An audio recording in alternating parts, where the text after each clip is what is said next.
Сәлем достар, менің арнама қош келдіңіздер. Бүгінгі сіздермен болатын тақырып босанғаннан кейін қалай қалыпқа келу керек және босанғаннан кейін қандай күтім әйел адамға қажет болады.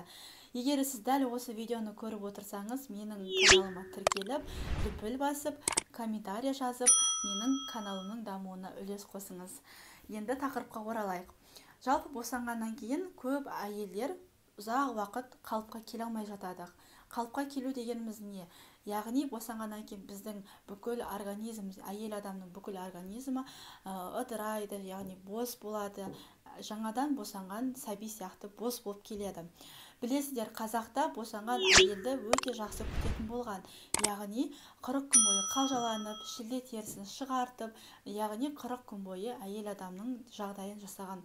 Қазіргі таңда кез келген әйел адам болсын, роддомнан шыға салысымен, топ-тобырмен болсын, үйге келеді қонақтар. Сосын босанған әйел не істейді? Үйге келген қонақтарды күту үшін үй жұмысына, үй шаруасына араласып кетеді. Яғни күн сайын осылай келетін қонақтарды босанған әйел күтіп отырады. Бұл негізі өте дұрыс емес. Егер сізде қонақ болсаңыз, мейлінше ол адамның, босанған әйел адамның үйіне бармауға, ол адам өзіне қалыпқа келуіне, сосын баласының жағдайын жасап, өзіне қалыпқа келгенше ол әйелдің үйіне бармай тұрғандарыңыз дұрыс. Яғни босанған әйел адамның үйіне бармай тұрғандарыңыз дұрыс.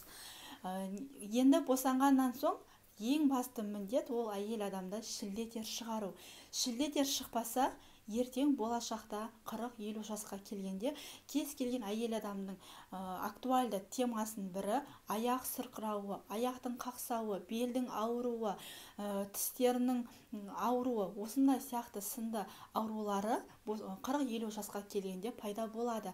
Яғни босана салысымен күтінбеген әйел болашақта осының барлығын кездестіретін боласыз. Егер де бұл сөзіме сенбейтін болсаңыз, қарапайым 40-50 жастағы әйелдерден сұрасаңыз, сіз күтіндіңіз ба? Егер де күтінбеген болсаңыз, сіздің беліңіз ауырады ма, аяқтарыңыз қақсайды ма деген сынды сұрақтарды қойып көрсеңіз, ол кісі сізге жауап береді.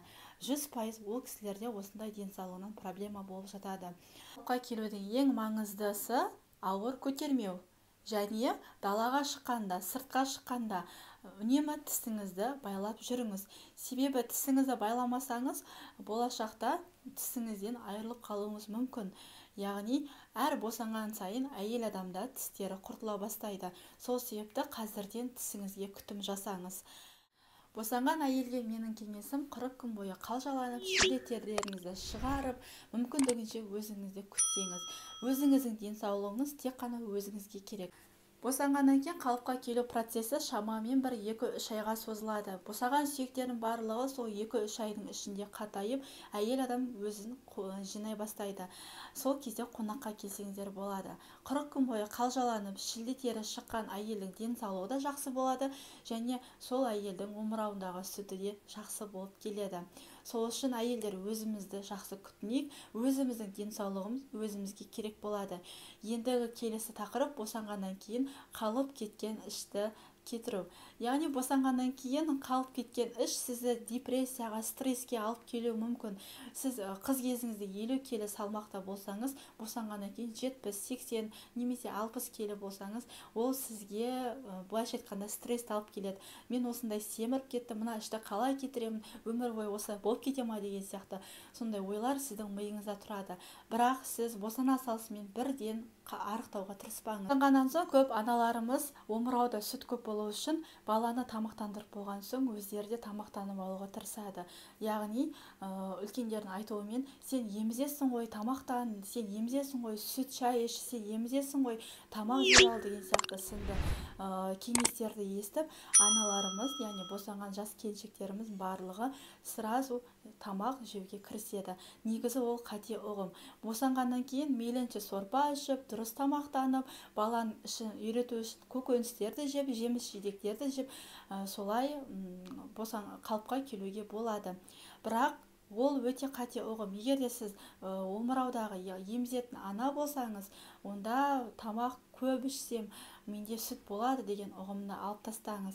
Омыраудағы сүттің көп болуы сіздің жақсы ұйықтап, депрессияға түспей, стресске түспей, және дұрыс тамақтану, сұйықты көп ішу, яғни су көп ішу, сорпа ішу деген сияқты сынды осындай қағидалар сіздің омырауыңыздағы сүттің көп болуына әсер етеді. Бірақ мен өзім екі баланың анасымын, яғни екі қыздың анасымын. Мен бірінші балада осы қағиданы ұстанып, плюс 30 килограмм салмақты қосып алған болатынмын.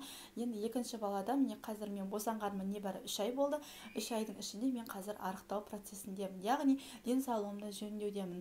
Артық салмақ ол біздің денсаулығымызға кері әсерін береді. Оны сіздер де білесіздер.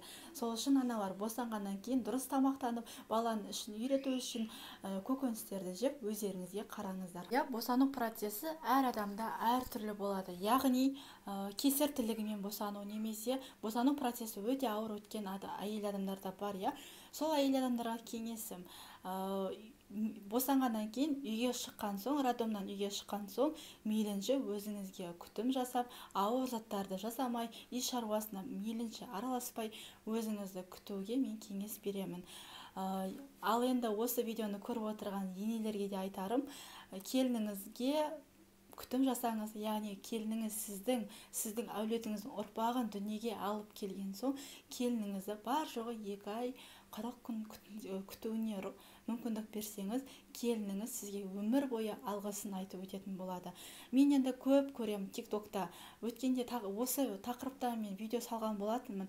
Маған 300 комментарий келді. 300 комментарияның где-то бір 280-і, яғни 80%-і жоқ, босанғаннан кейін күтінбедік, босанғаннан кейін енеміз ала көзбен қарап, жұмыс жаса деген сияқты қылып, өз балаңды өзің тудың деген сияқты сондай көзқараспен мені үй шаруасына салды, яғни мен күтін алмадым деген сияқты хаттарды мен көп оқимын.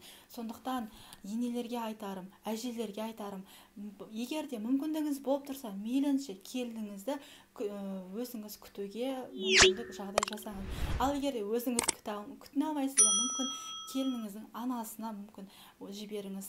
Енді мен өзім 2 қыздың анасы болған соң, босанған әйелдердің жағдайын өте жақсы түсінемін. Бірақ қазіргі енелерге айтарым, біз баяғыда олай жасадық, баяғыда бұлай жасадық деген сияқты сынды тақырыптар айтасыздар ғой. Бірақ олай айтқандарыңызбен бәрібірде қазір сіздердің аяқтарыңыз қақсауы, белдеріңіздің ауруы барлығы сол сіз кезінде босанбағанның әсері деп білемін. Егер менің пікіріме келіссеңіз, лүпіл басыңыз, комментария жазыңыз. Егер сіз босанғаннан кейін күтіндіңіз бе, осы жағын комментарияға жазып беріңіз. Егер де күтінсеңіз, құттықтаймын, сіз болашақта ондай бел ауру, аяқ сырқырау, аяқ қақсау деген сияқты аурулардан аулақ боласыз.